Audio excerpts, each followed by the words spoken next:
Jangan lupa subscribe di YouTube channel Metro TV News dan juga nyalakan notifikasinya. Pemirsa, di segmen sebelumnya kami telah memaparkan terkait seperti apa dampak dari penyakit mulut dan kuku yang menyerang hewan ternak. Lantas bagaimana dampak penyakit mulut dan kuku terhadap pasokan daging di pasaran dan bagaimana mengantisipasi kekurangan hewan kurban akibat berjangkitnya penyakit PMK di sejumlah wilayah di Indonesia. Untuk membahasnya kami telah terhubung dengan Ketua Asosiasi Pengusaha Daging Skala UKM dan juga Rumah Tangga atau ASPEDATA Indonesia bersama dengan Ibu Diana Dewi melalui aplikasi Zoom. Selamat siang Ibu Diana, Assalamualaikum. Selamat siang, wassalamualaikum warahmatullahi wabarakatuh, Pak Abdi, Mas Abdi. Baik, salam sehat Ibu Diana. Terkait dengan wabah PMK yang menyerang di tanah air ini, apakah berdampak masif pada pasokan daging di pasaran? Iya Mas, memang karena kondisinya juga sekarang ini daya beli masyarakat yang menurun, sehingga pada saat kebutuhan akan daging oleh masyarakat itu sepertinya tidak terganggu. Jadi kita bisa melihat bahwa harganya pun tidak mengalami kenaikan, kemudian pasokan pun cukup. Nah, ini yang memang sih sebenarnya kita memprihatinkan kondisi PMK sendiri. Tetapi kalau untuk melihat kebutuhannya sendiri, apalagi menjelang Idul Adha, ya insya Allah tetap terjamin. Baik, dari data yang sebelumnya kami sempat paparkan ada sebanyak 1,72 juta Bu untuk kebutuhan hewan kurban tahun ini. Apakah optimis ini bisa terpenuhi dengan stok yang ada sekarang di tengah wabah PMK saat ini? Iya Mas, kita tahu bahwa memang ada 16 provinsi yang sudah terkena dengan PMK. Tetapi kebutuhan akan sapi hidup pada saat menjelang Idul Adha itu bukan hanya sapi hidup saja, tetapi ada juga yaitu kambing dan domba. Sehingga kalau kecukupan kita melihat bahwa 1,72 juta itu hanya 20% dari total yang dimiliki saat ini di peternak. Nah, insya Allah pada saat Idul Adha, kecukupan untuk sapi maupun domba dan kambing bisa tercukupi. Dan mudah-mudahan untuk DKI sendiri yang konsumsinya khususnya DKI dan Jabodetabek serta Bandung Raya, itu yang memang jumlahnya lebih banyak pada saat Idul Adha, konsumsinya melebihi dari daerah-daerah lain. Nah, ini yang saya berharap bahwa Jawa Barat, kemudian DKI Jakarta mempunyai pasokan yang aman, karena memang sumber dari teman-teman di daerah itu biasanya lebih banyak ke Jakarta yang membutuhkannya.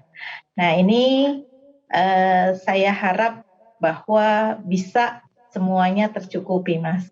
Kalau senilai kurang lebihnya 1,22 juta itu biasanya untuk Jabodetabek dan Jawa Barat itu sekarang ini yang terdampak itu kan justru Jawa Tengah, kemudian Jawa Timur, tapi untuk Jawa Barat masih beberapa wilayah masih aman. Dan biasanya kalau sudah 2 bulan sebelumnya, Jawa Barat ini sudah tercukupi ternaknya untuk menyiapkan bagaimana memobilisasi ke daerah DKI Jakarta dan Bandung Raya. Itu Mas. Baik, Bu Diana, selain dengan stok yang dijamin akan terpenuhi, bagaimana dengan harga di pasaran? Apakah dengan adanya wabah PMK ini juga turut berpengaruh kepada peningkatan harga di pasaran? Ya, justru kita melihat bahwa banyak peternak sekarang ini menjual ternaknya dengan harga di bawah kebiasaan. Nah, ini yang membuat saya sedikit prihatin karena ada beberapa yang mengambil keuntungan dari hal ini, di mana pada saat sebelum mereka harusnya menjual, mereka diminta untuk menjual. Kemudian harganya sendiri mereka tekan untuk mendapatkan keuntungan sepihak. Nah, ini yang perlu dicermati ya oleh teman-teman yang di daerah, bagaimana mereka menjual dengan harga-harga yang sewajarnya atau rasional. Jadi harganya sendiri sampai saat ini sih memang belum ada kenaikan yang signifikan, dan kita ketahui bahwa kalau sapi hidup pada saat menjelang Idul Adha itu kalau dikonversi ke harga dalam posisi sapi hidup ya Mas. Kalau sapi hidup itu sebenarnya 50% dari daging sapinya sendiri. Sehingga ini harganya bisa mencapai sampai 80.000 sampai dengan 100.000 dalam posisi hidup. Jadi kalau dagingnya itu bisa menjadi 160 sampai 200.000. Ini yang membuat keuntungan sebenarnya untuk peternak. Biasanya peternak-peternak kita, peternak lokal, mau menjual pada saat untuk Hari Raya Idul Adha. Nah, ini yang saya melihat sekarang ini justru harga ini bisa tertekan, dan belum ada sih kalau sekarang ini kenaikan harga yang signifikan, gitu Mas. Baik. Bu Diana, bagaimana terkait dengan upaya pencegahan untuk mengantisipasi dari sisi pedagang agar daging hewan ternak ini yang terjangkit PMK tidak masuk ke pasaran? Ya, sekarang kita ketahui bahwa kan sudah terisolasi untuk peternak-peternak yang memang ternaknya terkena penyakit. Kemudian kita juga tahu dari kementerian terkait, dalam hal ini Kementerian Pertanian, sudah berusaha untuk melakukan preventif dan juga melakukan apabila yang terjangkit segera dibantu untuk pengobatannya.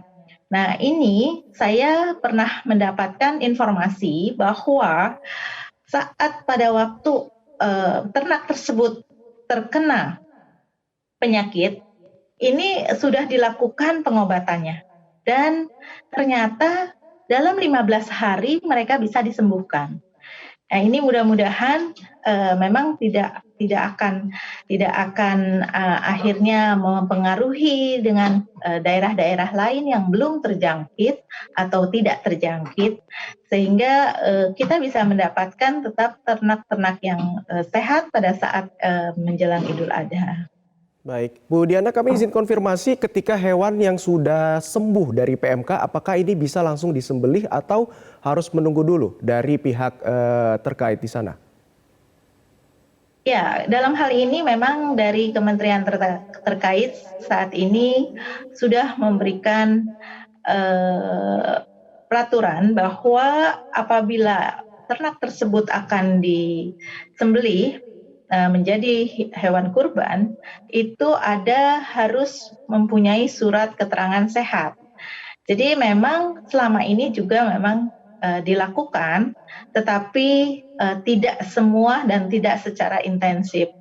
Nah, saya yakin untuk tahun ini dari kementerian terkait dan tentunya yaitu Balai Karantina Hewan Kementerian Pertanian akan melakukan seleksi bahwa hewan-hewan yang akan disembelih harus adalah hewan yang memang sudah dinyatakan sehat oleh Balai Karantina. Baik, ya kita harapkan wabah ini segera berakhir dan stok daging hewan kurban jelang Idul Adha nanti bisa terpenuhi. Terima kasih Ibu Diana Dewi, Ketua Aspera, atas sudah bergabung bersama kami di Metro Siang. Salam sehat, terima kasih.